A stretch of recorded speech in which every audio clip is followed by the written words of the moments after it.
Let's go ahead and get 10-6, solving equations by factoring.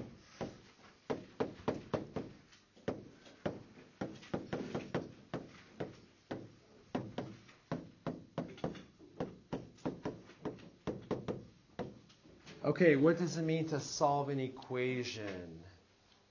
Jenna, what does it mean to solve an equation?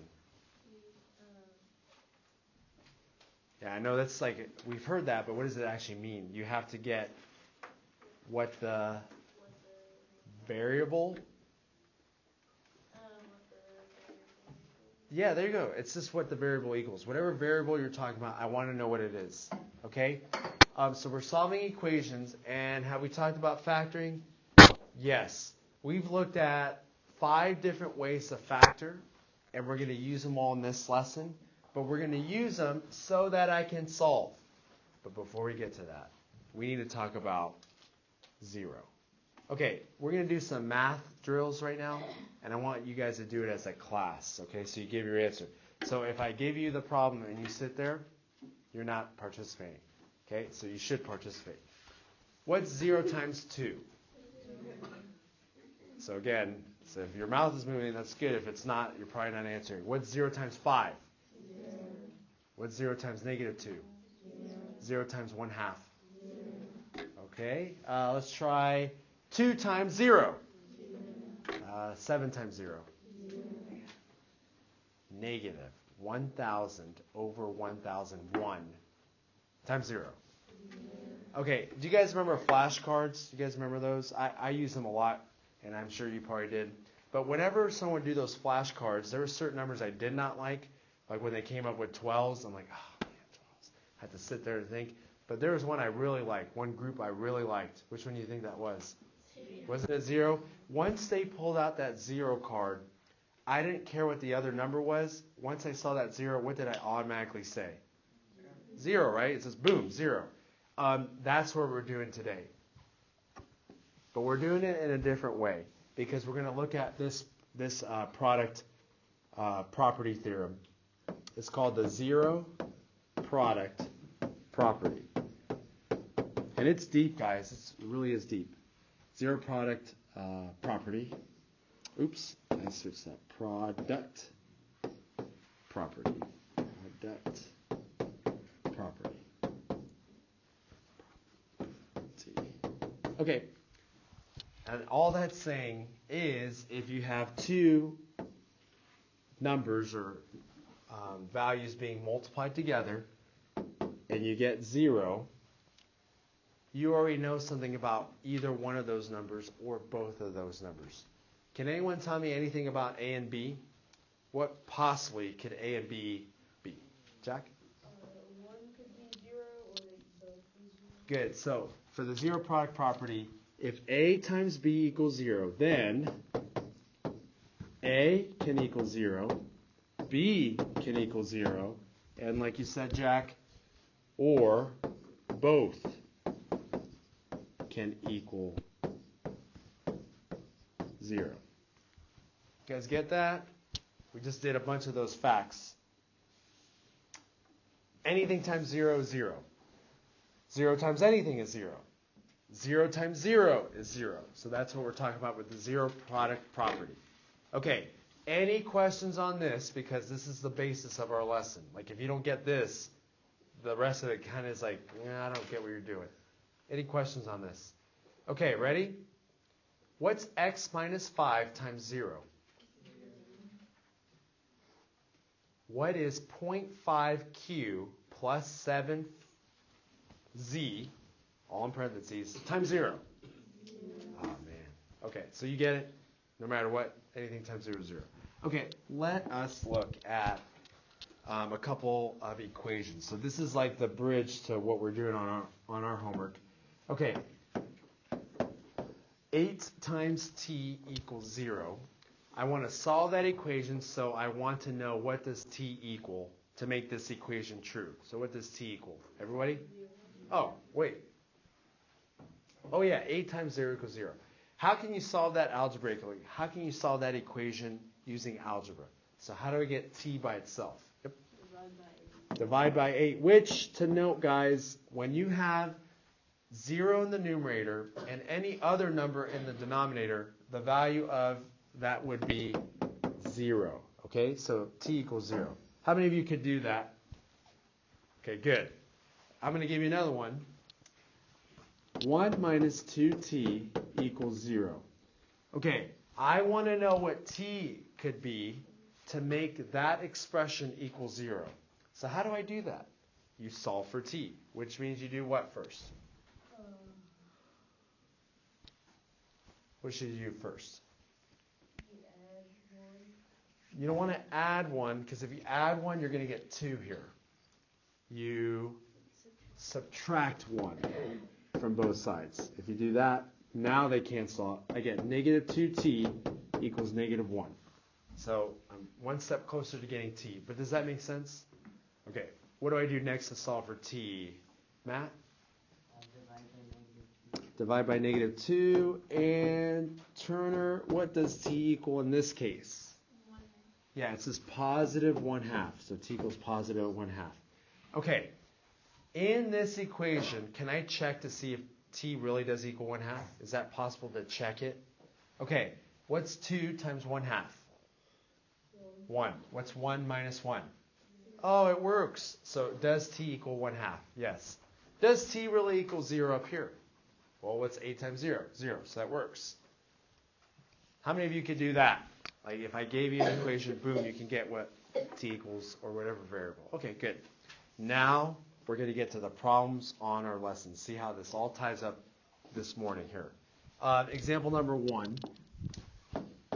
Example 1a we'll start off with.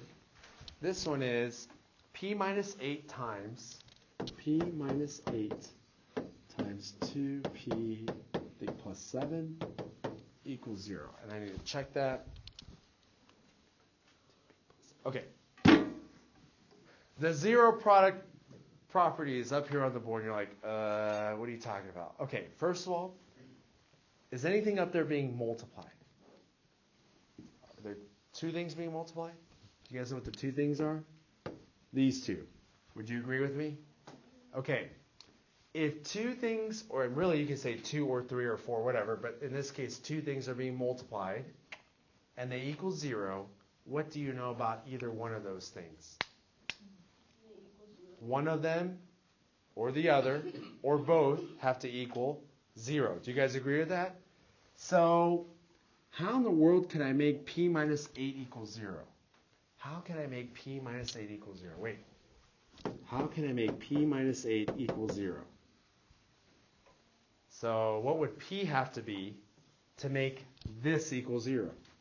So I set it, and then I add 8 to both sides. And did you guys get p equals 8? Do you guys understand that p would be 8? Okay. P would equal 8. To make the first factor 0. Can I check this real quick just to make sure I'm not saying something that's wrong? Okay. What's 8 minus 8? 0, right? Right here. This is 0 now. What's 2 times 8? 16 plus 7? Yes, 23. I can see it in your heads. It's there, even though you're not saying it out loud. What's 0 times 23?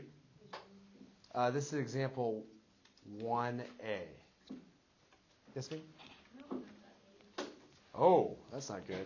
Is it page 595?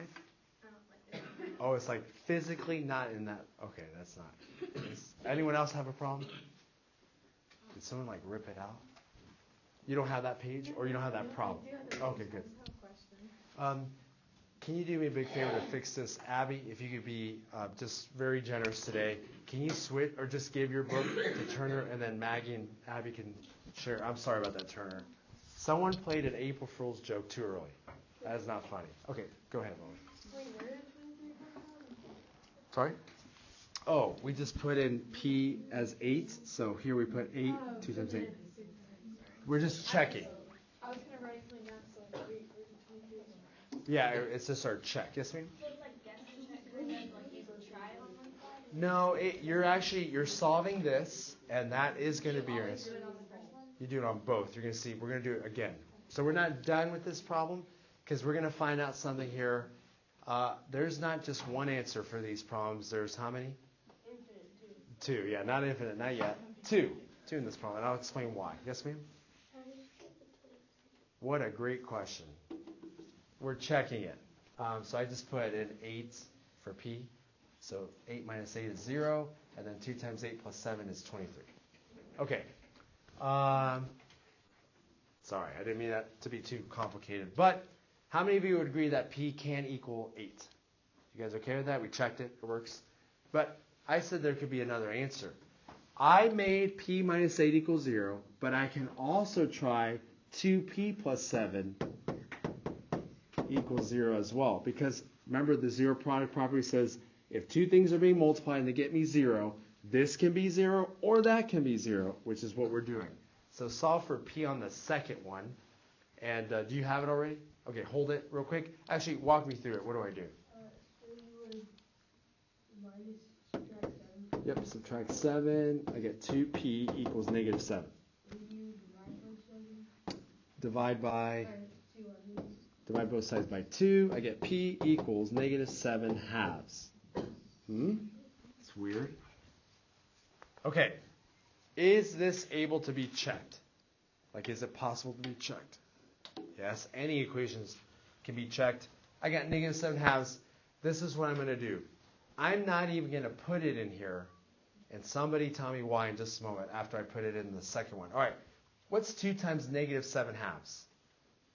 Negative 14 halves, which becomes negative 7. What's negative 7 plus 7?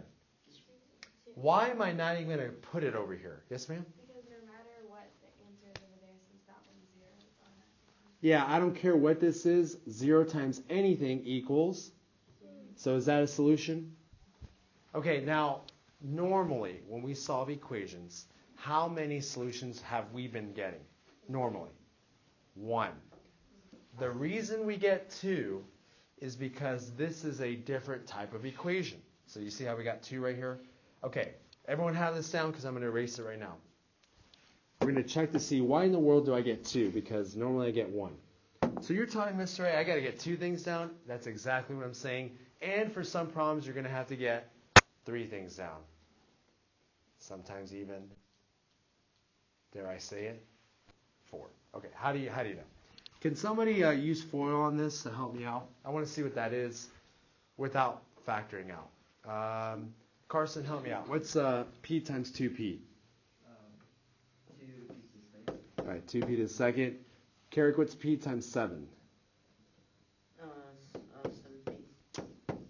Lily G, what's negative 8 times 2P? Negative 17. Autumn, what's negative 8 times positive 7? And negative 56. And that still equals 0. All right, and then I'm adding like terms. 2P squared minus 9P minus 56 equals 0. And maybe you're thinking, why are we doing this? This is not going to help me to solve it, by the way, but it is going to help me to know, why do I have 2 solutions? Okay, what is the highest degree term in this expression? What's the highest degree? 2, okay? When you have a variable with the highest degree being 2 in an equation, you know how many answers you could have? 2, okay? Because of that exponent. Ready? Let's extend it out. If the highest exponent was 3, how many possible answers could you have? 3. If your highest exponent was 4, how many answers could you possibly have? 4. Does that mean you always have 4 and 4 and 3 and 3 and 2 and 2 and 1 1? No. Because can I give you this little one? Remember how we had some equations with 1 as the highest variable, and sometimes there's no solution? Does that happen? Sometimes. Do this. So sometimes you're going to have 2 as your highest variable, and you could have 2 solutions, but you could have 1 or none. So it just depends. Most of them are going to have 2. Okay, there's a reason behind it. If you were paying at all any attention, this is going to prove it. All right, B on example 1. B is t squared equals 9t. Everyone, how many answers could I possibly have? Go. How many answers could you possibly have? Go. Okay, oh my. You guys said it, but it was like a quarter of you said 2, and that's correct. How many answers could you possibly have? 2. Someone tell me why. Yes, Alex. The highest exponent's 2. You could possibly have 2 answers. Okay, so I'm anticipating that. May happen, may not. Okay, the first step on these problems is what I kind of think it should be is actually what I should not do. Do not divide both sides by t. Don't divide both sides by t. Okay, and I'll explain that to you after this problem is done. What I actually want to do is the easiest way, the most consistent way. I want to get all the terms to the left side so that my right side equals 0. Okay, you're like, why would I want to do that? We'll see. So how do I get rid of this 9t and send them over to the left? I subtract 9t from both sides. And what am I left with on the right side? What's 9t minus 9t? It's not just blank, it's 0. Good. Right? 9t minus 9t is 0t, which is equal to 0. And then can I combine t squared and 9t into 1? Can I make them one term? No, so I just leave it. T squared minus 9t. Now, do you remember what this lesson is called? Solving equations, which we've been doing by factoring. Oh, my. Yes, this is going to give us practice for factoring. Look at this equation here. I can have a possible 2 solutions, but I'm like, I don't even know how to start. Your first step is to look at this polynomial and ask yourself, is it completely factored? No. So you should be doing this. No. What's your very first step in factoring a polynomial? Your very, very first step. Your very, very first step. Jack? GCF. Okay, on that quiz, I put GCF over and over and over. I should have just gotten a stamp, GCF, because it would have saved me a little bit of time, because we're not looking for the GCF. Tell me what the GCF is here. T, good. Take that T out. You're left with T minus 9 equals 0. Now, can I factor that any more? You have to ask yourself that question after you factor the GCF out. So what do you think? Can you make it any more factored out? This looks like it could. If I have 2 terms, what's the only way I can factor it out after taking the GCF out? What's the only way? Do you guys remember? I heard it, difference of squares. Is this a difference? Is it of squares? So that's it. We're done factoring. But 0 product property. Ready? Is this being multiplied by that? When they multiply together, what do we get? Okay, so what does that mean? Either this has to be 0 or this has to be 0, right? So either t has to be 0, which is one solution, or t minus 9 has to equal 0. So t minus 9 equals 0. What does t equal? 9. Okay, so you add 9 to both sides, you get t equals 9. How many solutions do I have here? 2. Is that consistent with what we've said before? But are those the real answers? Oh, man. I hope so, too, because I don't want to do all this work for no reason. Stay with me. Okay. Let's try 0. What's 0 squared? 0. What's 9 times 0? 0. Is 0 equal to 0? Check. This works. Good. But what about 9? What's 9 squared? 81. What's 9 times 9? 81. Does 81 equal 81? That one works. They're both the solutions. Do you remember at the beginning of this problem I said the first thing you do not want to do is what? Divide both sides by t. Do you know why? Yeah, that's true, actually, Jenna. You'd only get one solution, that's actually a good point. You'd only get one. But what does t possibly equal, or what does t equal in this problem, we said? If I divided both sides by t, am I not dividing by 0? Am I allowed to do that? Am I allowed to divide anything by 0? No. So, unless the problem says that t does not equal 0, you don't divide by a variable on both sides. Do you understand me right here? This is a general math principle. Don't divide by a variable on both sides of an equation unless it says the variable does not equal 0. Okay? It's because it is 0 in this case, and you can't do that. And if you did, you'd only get one solution, which is not correct. Okay. You guys good on this a little bit, maybe, kind of? Okay. Go to page 598, and I want you to solve number 5 on page 598. And you need to check it, because not all solutions are true solutions.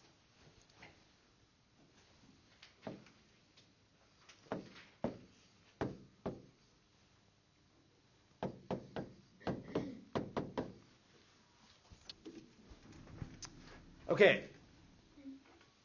All terms are on the left side. Can this be factored anymore? No, you know what they did? They factored it for you. So be thankful. Are these two being multiplied together? Yep. These two multiplied together give me what? So if that's true, this has to be 0 or this has to be 0. So either g has to equal 0, one solution, or g plus 5 has to equal 0, which means g equals what? -5. -5. All right, and then I check it. What's 0 times I don't care? I say that hopefully not in a facetious way, but like, what's 0 times anything? So that works. What about -5? That's -5. What's -5 plus 5? 0 times -5 is 0. So do they both work? Yes. Okay, you guys need a tougher one because this is too easy. Oh, number 7.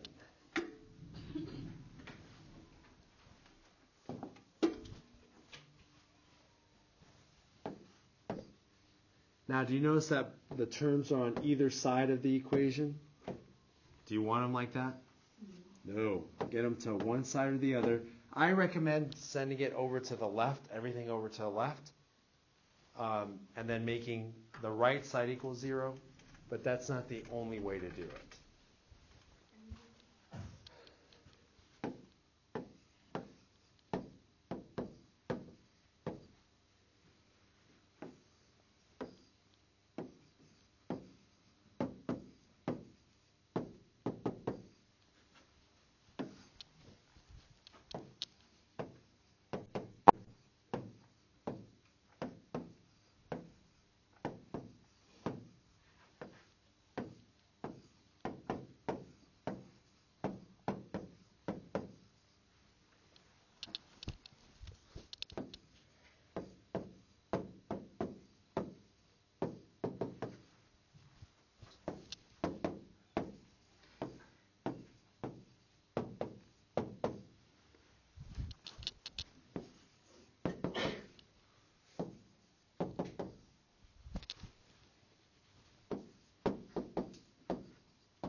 Oh, those are terrible files.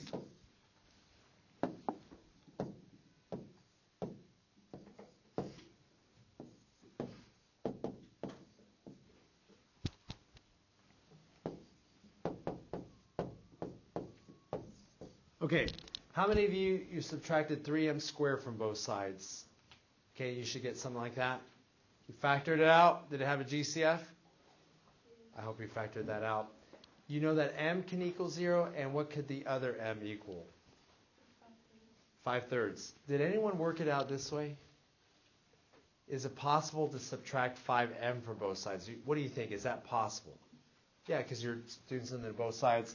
You work it out, and it looks a little different, but it ends up being the same thing. So either way is going to work out as long as one side equals 0, the other side has all the other terms, and you do it to your preference. Okay. Do those both check, though? Oops. How many of you checked them? 2 people checked. How many of these equations can be checked? All of them. for real good, please do so. Okay. I wish they were that easy. They are not. Let's go to example number 2. Let me see my time real quick.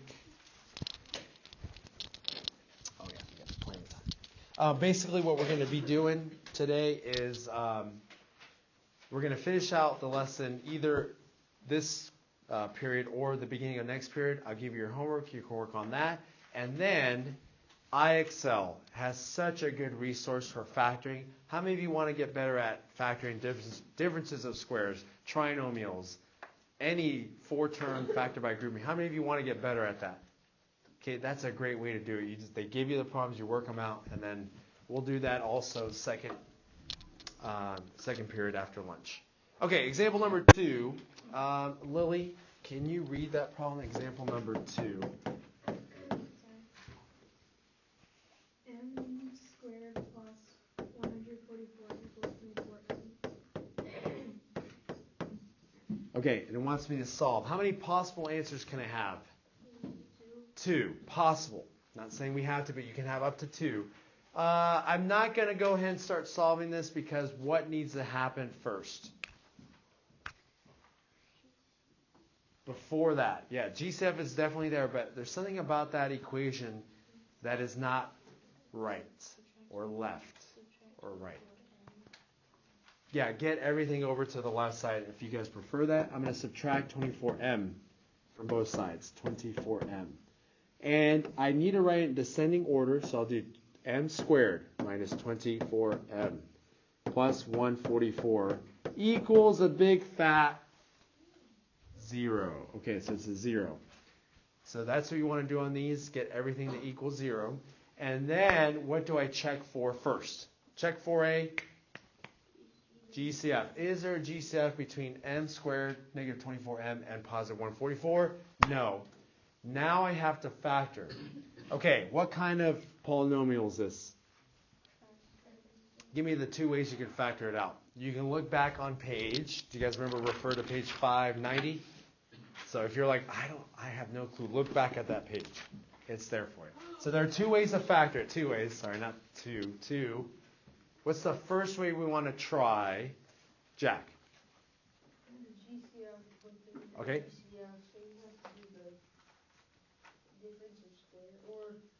That's 2 terms. The what? Perfect squares. What we did yesterday. Okay. So we're going to have to ask 3 questions. Is this a perfect square? Yes. Is this a perfect square? Yes. Is this m times 12 times negative 2? So is it m times 12 times negative 2? Do you guys remember this from yesterday? So the square root, and then negative 2. And the answer to that is? Yes. So yes, yes, yes. So how can you factor this one? Do you guys remember how to factor it out? Yes, ma'am? Jenna? M minus 12 squared equals 0. You just factored it. Bless you. I wish, I blame myself on this. I wish we had a better understanding of exponents, because what do you know about this binomial squared? Well, what I'm trying to get at is, isn't it just m minus 12 times m minus 12? Isn't that what it means? Okay, so I only have to solve, well, let me just write it out. M minus 12. This helps those visualize it. So can I just rewrite it like that? Okay, are these 2 being multiplied? What do they equal when you multiply them together? 0. So either this has to be 0 or that has to be 0. And what do you notice about both of them? They're the same. So you just solve for one of them. M minus 12 has to equal 0. So what does m equal? 12. M equals 12. Anything else? Mr. A, I'm a little confused. You said that if there's an exponent of 2, you have to have 2 answers. Is that what I said? What did I say?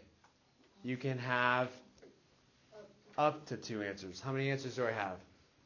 1. Is that okay? Is that allowed? Yeah, that's all that fits. Okay, I'm going to check it right here real quick. What's 12 squared? 144 plus 144 is like 288. I'm just going to write that down. What's 24 times 12? I think I heard it. 288. So does it check? Yes. So do we use factoring for solving equations? Maybe, right? Are you guys here with me? Are you guys here? Let's stand up. I think I have to do this more with you guys because is it the second period that's so bad, or is it my voice? Is it not?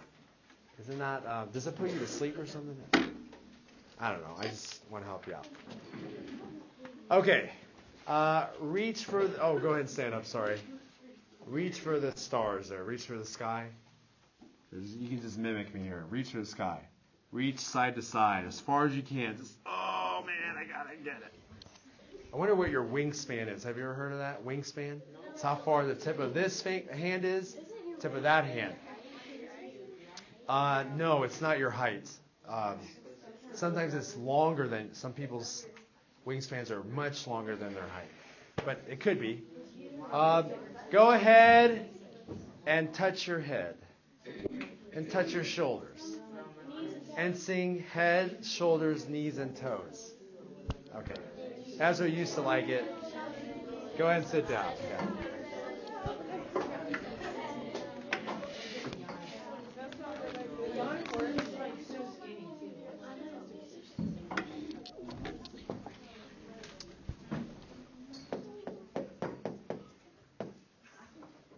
Example 3, we'll finish off with this problem. And then I'll give you back your quizzes. Oh, no. Did I say that out loud? Uh-oh. Oops. What's the highest degree here? 3. How many possible answers? 3? That's not possible. Oh, wait. Yeah, it is. Okay. You're like, I don't know what to do. Your first step is you realize this is an equation, therefore get everything to one side and make the other side equal 0. So I would say the best thing to do is subtract 7b from both sides. And I'll get 5b cubed plus 34b squared minus 7b equals 0. I try to explain to the 7th graders, I don't know if this will help you out with 0 and nothing. There's a difference. Okay, when I go to the bank and I open an account and I put $100 into the deposit, I have an account with them, right, of $100, but I use all the $100. What's my balance there? 0, right? Okay, is it the same thing as me having, okay, I have $0 in the bank, but I can put more money into it or even take more money and get charged for it? I still have that, right? But it's not the same thing as not having an account at all. Like if I don't have an account with that bank, can I put money in there? Can I take money away from there? No, because I have nothing to do with them. Nothing means I have no account with that bank. 0 means I have no money, but I still have an account with them. So is there a value to 0? Yes, it's not the same thing as nothing, because nothing means nothing. That means 0. Okay, no bank account or 0 in the bank account means something different. Okay, first step here, I got my trinomial. I want to factor it out, so the first thing I do is I check for the, which is? B. Okay. And I'm left with b squared plus 34b minus 7 equals 0. Great. Can that be factored anymore? Okay, it's a trinomial, so the first method we look at or even think of is a perfect square trinomial. Is that a perfect square trinomial? Nope. Second method we use is, in this case, it has a 5 in front. So do you guys remember what to do? Oh man. You got to get that, then you got to find out, what two factors of this are equal to, and then, okay, do you guys see my factors here? Okay, I picked 35 and negative 1. Is 35 times negative 1 negative 35? Check. Is 35 plus negative 1 34? do this? Yeah, okay. So you don't have to deal with the b right now, but you will have to later. I can factor this, or I can break this down into 4 terms. It'd be 5b squared plus 35b minus b plus 34b. Oh, sorry. That was not correct. Not that 34. Minus 7. So I got ahead of myself here. So I split 34b into these two, and I left the first and the last alone. So that's a factor by grouping. Okay, can I factor by grouping this? Okay, go ahead and do that. What comes out of the first pair? 5b. I'm left with b plus 7 on that first factoring pair. And then I have here negative b and negative 7. What can come out of negative b and negative 7? Negative 1 is going to be the best answer because I'm left with b plus 7, which is very similar to that one. Oh my. I am not done here. Let me get to the next stage after you write this down. I need more space. I need more paper. Actually, yeah, I'm going to write what I get here. I should get b plus 7, that's what comes out of both, times 5b minus 1. But anything else that went with that? Yes, ma'am? B. The b that was to start with. And doesn't that equal 0? Remember, that's the whole equation. Oh, my. So I got the b from the GCF. I got these two by the factor by grouping. And then that still equals 0. I'm going to write that on the next page when you guys are done. Okay. I'm good. So b, what was it? B times, sorry, b 5. Thank you. Times b plus 7, and then that equals 0. All right, so this is where we're at. Okay, we haven't gone over this. You have 3 things being multiplied. The zero product property says the first one has to be 0, or the second one has to be 0, or the third one has to be 0. So what could b equal here? It could equal 0. b can equal here something that makes this 0. Bless you. So can you guys solve this one? Okay, yeah. b equals 1/5. You're going to add 1 to both sides and divide by 5. You get 1/5. b can equal 1/5. And then I'm going to make this equal 0. Oh no. b equals negative 7. So how many answers or how many values can b have? But that's impossible. We've only done. Why is it possible to have 3 answers on this one? The highest power was 3. And does it make sense maybe? You have 3 things being multiplied. Either one of those can be a 0. Okay, we'll go over that after. Any questions on that? Or forever hold your peace.